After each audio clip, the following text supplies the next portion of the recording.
What happens when Australia's most adored young conservationist walks into what he assumes is a warm, friendly morning talk show, only to get blindsided by a host with a personal score to settle? You're about to see one of the most explosive, uncomfortable, and downright shocking live TV meltdowns in recent memory. And trust me, nothing prepares you for how far this spirals. But before we jump into this chaotic collision, make sure you hit that subscribe button and tell me in the comments, should hosts be allowed to interview guests without doing any research at all?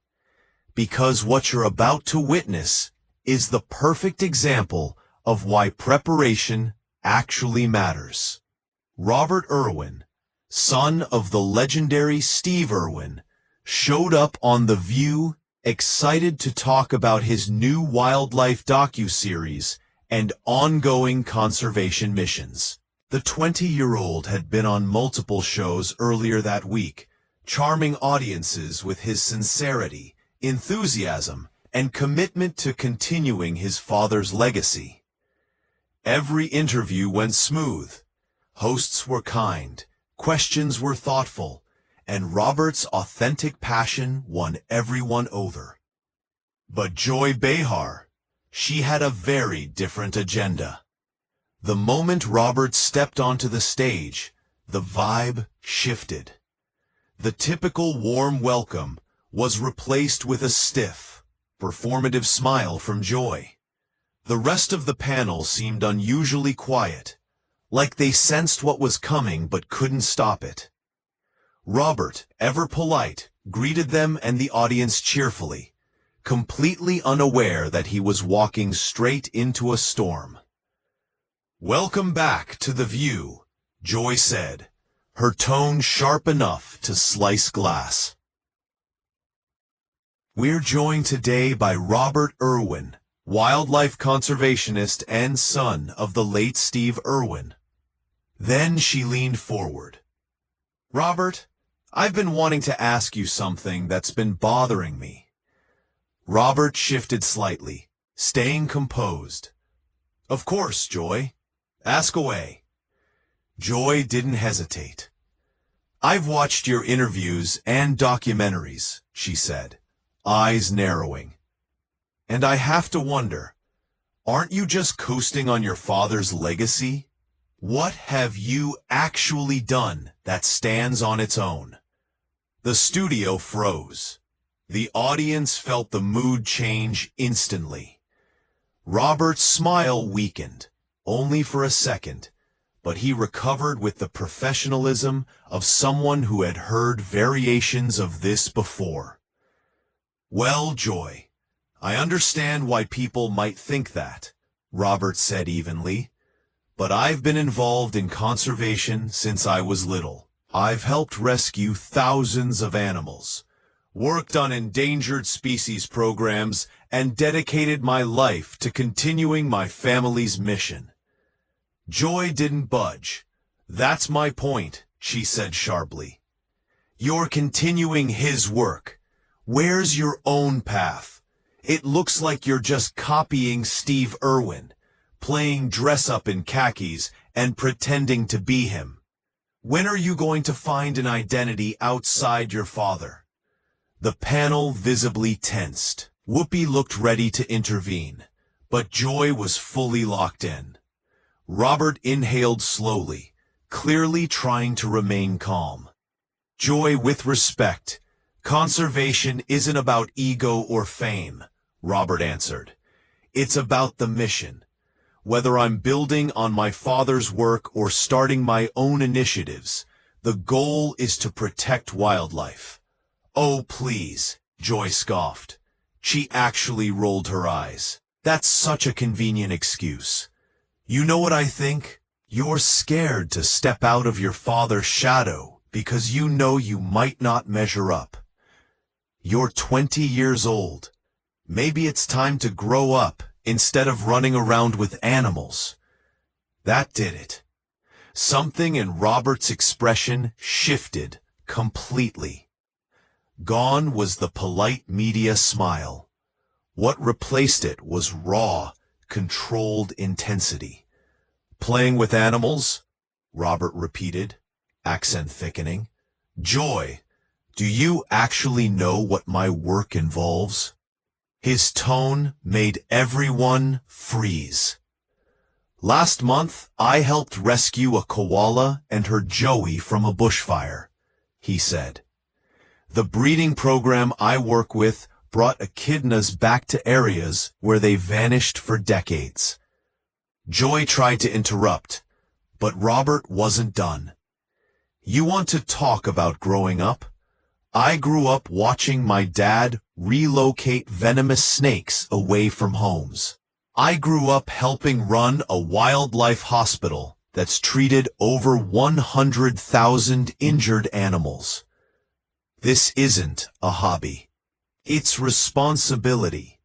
The studio was silent, airtight, but Joy misread his passion and pushed harder. "Look, I get you're emotional," she said condescendingly, "but facts matter. You're famous because your dad was famous. Without the Irwin name, you'd be another kid playing zookeeper. Maybe it's time to accept that and find a real job." Robert froze, completely still. Everyone recognized that posture. Break. The moment right before someone either walks away or explodes. "A real job?" Robert said softly.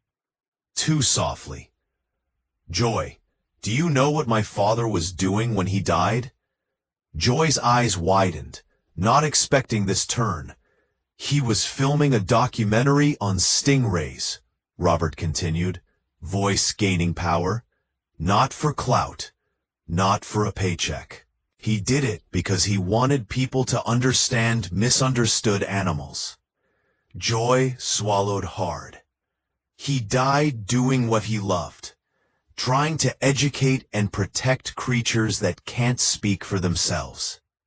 Robert's voice cut like a blade. "You want to talk about real careers? My dad could have made millions, turning Australia Zoo into a theme park. He could have done cheap shows for easy money. Instead, he chose education and conservation, and I'm proud to continue that." Joy now looked rattled, truly. Robert leaned forward. "And every day, I work to honor that legacy, not because I'm riding coattails, but because the work matters. Species are disappearing while we sit here arguing. Animals are dying while you make jokes about catties." Whoopi tried stepping in to calm things, but Robert wasn't finished. "Let's talk about your comments, Joy," he said. "You didn't ask questions. You attacked my character, my work, my father's memory. You mocked conservation. Tell me, would you say the same to David Attenborough, Jane Goodall?" Joy opened her mouth, but nothing came out. Robert wasn't letting up. "And here's what really gets me," he said. "You're criticizing someone saving animals while you sit on television giving opinions. You want to talk about impact? How many species have you helped preserve?" The studio gasped. Joy stiffened, clearly flustered. She tried one last jab. "Maybe you just needed someone to tell you the truth. Not everyone thinks you're special because of your name." That was the breaking point. Robert stood up, fast. "Special because of my name?" he repeated, voice chillingly calm. "Do you have any idea what that name means?" He stood tall, intense, unshakable. "That name means waking up at dawn to care for animals. It means learning to read crocodile behavior as a child. It means carrying a world-changing legacy on your shoulders." Joy tried desperately. "Robert, sit down." "I'm not sitting down," he snapped. "You ambushed me.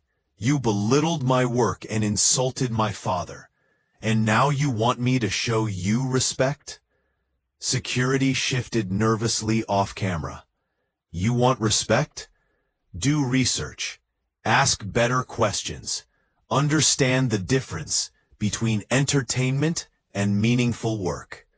Robert grabbed his mic back. From previously, I came here to talk about endangered species and conservation. Instead, you turned this into a personal attack for ratings.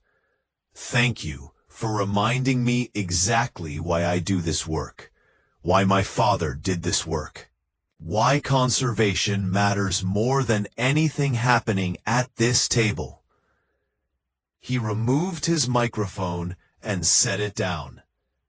If you care about wildlife, he said directly into the camera, look up the work we're doing at Australia Zoo, because unlike some people, we're actually trying to make the world better.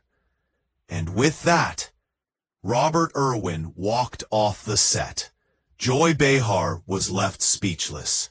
The hosts frozen. The audience stunned. Millions watching couldn't believe what they just witnessed. The camera stayed on Joy long enough to show the shock sinking in, before the show abruptly cut to commercial. Robert Irwin didn't just defend himself. He defended conservation.